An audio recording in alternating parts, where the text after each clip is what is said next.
Government borrowing has become the biggest financial threat of our time, but most people don't realize how deep the problem runs.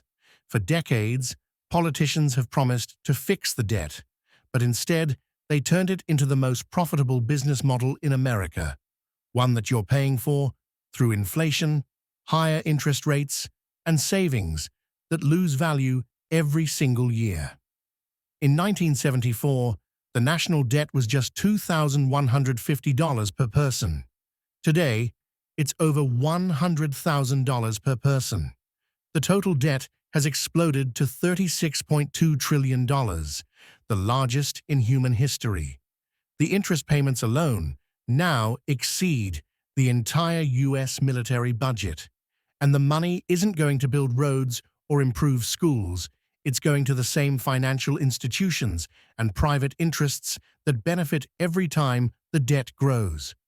Let me show you how the system actually works. Imagine I'm the U.S. government. To run the country, Social Security, Medicare, defense, infrastructure, I need 10 coins. But taxes only bring in 6 coins, so I borrow the missing 4. That borrowing is called deficit spending, and the U.S. does it every single year.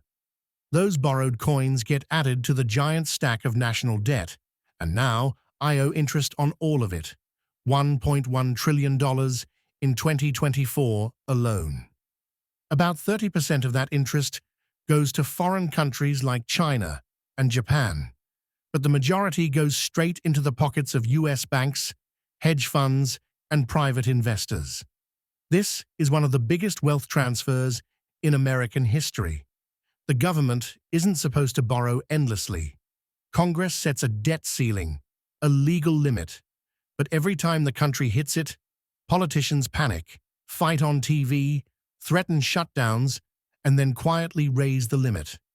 They've raised or suspended the ceiling more than 100 times since World War II. Why? Because raising taxes is unpopular, cutting spending is unpopular, and as long as the world trusts the US dollar, the government can borrow forever. Every president, Clinton, Bush, Obama, Trump, Biden, has added trillions to the debt. The cycle never stops, and 3 groups profit from it every single time.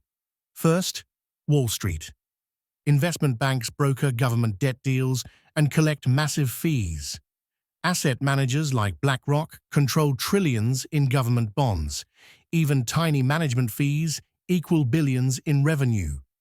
During crises, the Federal Reserve hires these same firms to run emergency programs, so they profit from the crisis and from the recovery. Second, defense contractors. In 2023 alone, the Pentagon handed out $431 billion to defense companies. Military spending never gets cut, even during debt emergencies, because defense companies spend hundreds of millions lobbying Congress. They employ more lobbyists than the number of elected members. Third, lobbying groups. Organizations protect Social Security and Medicare from cuts, while anti-tax groups prevent raising revenue. So the debt keeps growing, because the system is built to grow it. But government debt isn't the only problem.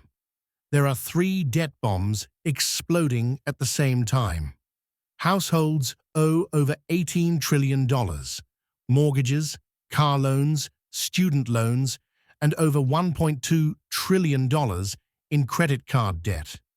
With credit card interest at 20 to 30%, millions of Americans are one missed paycheck away from default.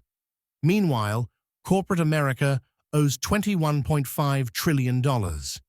More than 2,000 U.S. companies are now zombies, unable to even pay the interest on their loans.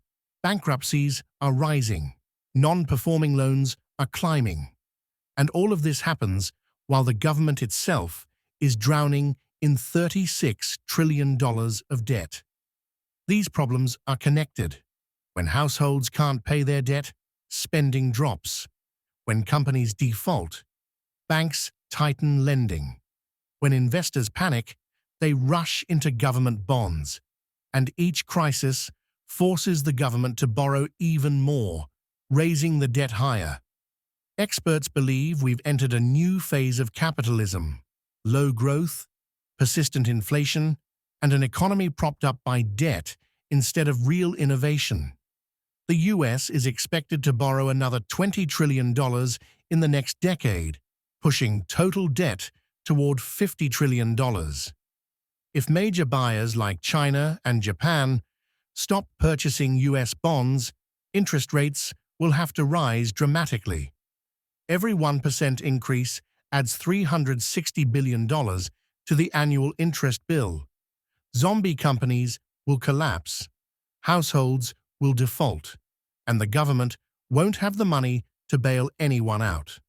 A true default is unlikely, but even a small crisis could force painful changes in the economy. So what can you do?